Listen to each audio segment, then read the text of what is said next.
4월 27일 목요일 묵상하게 될 매일 성경 말씀은 민수기 19장 1절에서 10절입니다. 이스라엘 백성들이 시내산을 떠난 이후 지속적인 불신앙과 반역으로 인해 크고 작은 심판을 받았습니다.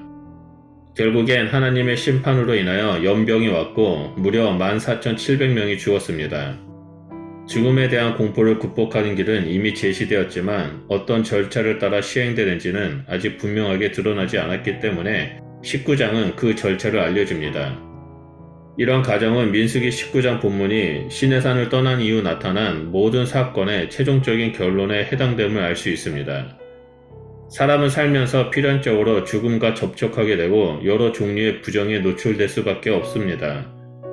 그렇게 부정에 노출되었을 때 하나님께 다시 나아갈 수 있는 절차를 구체적으로 알려주는 것이 본문의 가르침입니다. 이로써 확인할 수 있는 것은 모든 부정이 하나님의 성소를 더럽힐 뿐만 아니라 그럴 경우 부정에 노출된 자를 죽음에 이르게 한다는 사실입니다. 하나님은 백성들이 부정하게 되는 모든 상황에서 끊임없이 정결을 회복하고 공동체가 속한 진영을 정결하게 보호하도록 율례를 주십니다.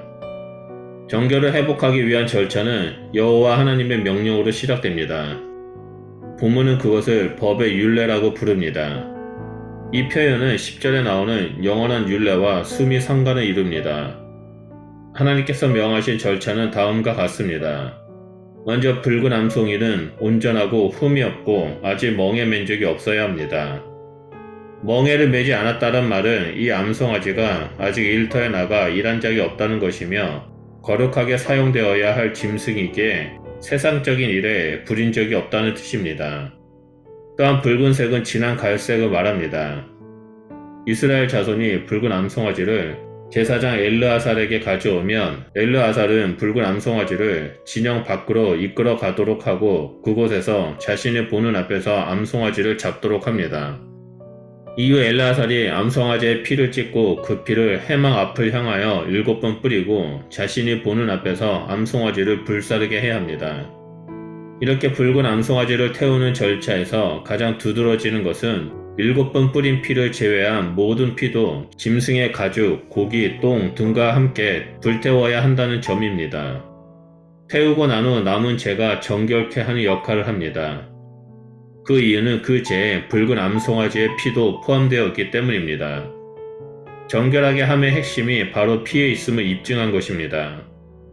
소각 현장에서 함께 불태우는 것들은 백향목과 우슬초와 홍색실입니다.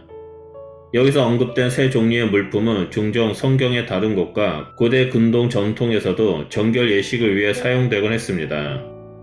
예를 들어 레위기 14장 4절에는 동일한 세 종류의 물품이 나병 환자를 정결케 하는 의식에 사용되었음을 볼 수 있습니다.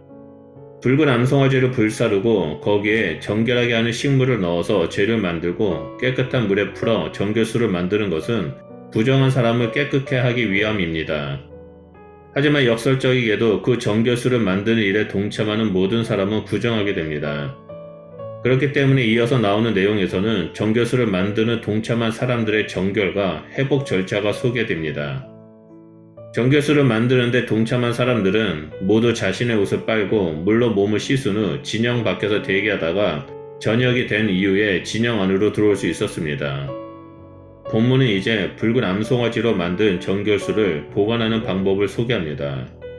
암송아지를 태운 재는 먼저 진영 밖에 있는 정한 곳에 보관해야 합니다. 진영 밖에 있는 정한 곳은 제단에서 재물을 태우고 남은 재를 가져와 버리는 곳입니다. 정결수를 만들고 백성들을 정결하게 하는 절차는 모두 이스라엘 회중을 위해 부정을 씻는 물을 준비하는 것을 목표로 합니다. 여기서 말하는 부정은 제의적인 부정을 뜻합니다. 본문은 이것이 속죄제라고 말합니다. 하지만 일반적인 속죄 의식과 상당히 다른 부분이 있습니다. 암송아지의 피는 전적으로 불태워질 뿐 제단에 쏟아내거나 뿔에 바르지 않습니다. 속죄제물의 경우 대부분이 수컷인데 정결수는 암송아지로 만든다는 것도 다릅니다. 백성들의 삶에서 의도치 않게 혹은 부득이하게 부정하게 될 때마다 속죄물을 가지고 제단으로 나아가는 것은 백성들의 경제적인 여건상 대단히 어려운 일이었을 것입니다. 그래서 아마도 붉은 암송아지로 만든 재를 이용해서 정결수를 만들어 그곳으로 자신의 몸을 씻고 정결하게 되는 이 절차는 일종의 약식, 속죄 의식으로 간주할 수 있습니다. 이스라엘 백성들은 언제나 부정과 죄로부터 자유로워질 수 없었습니다. 언제나 부정을 경계해야 했고 그것은 결국 여호와 하나님 앞에 나아가는 길을 방해했습니다. 하지만 예수 그리스도께서 단번에 우리의 모든 죄와 부정을 해결하심으로 완전한 속죄 제물이 되셨습니다. 본문에서 나오는 제물이 몸은 정결하게 할 수 있지만 우리를 죄에서 깨끗하게 하여 생명을 주는 것은 오직 예수 그리스도 한 분을 통해서만 가능합니다. 암소의 피나 제물은 그림자이며 실체는 예수님의 십자가 희생입니다. 이제 우리는 예수 그리스도의 보혈의 피로 말미암아 담대하게 하나님이 계신 지성소로 나아갈 수 있게 되었습니다. 또한 우리 개개인과 신앙 공동체가 이 십자가 희생을 기억하고 감격할 때 세상의 부정한 문화로부터 잘 지켜낼 수 있고 도리어 세상을 변화시킬 수 있습니다. 그러므로 날마다 예수 그리스도의 보혈을 의지하며 이 땅에서 정결한 삶, 거룩한 삶을 살아가는 그리스도인이 되시길 바랍니다.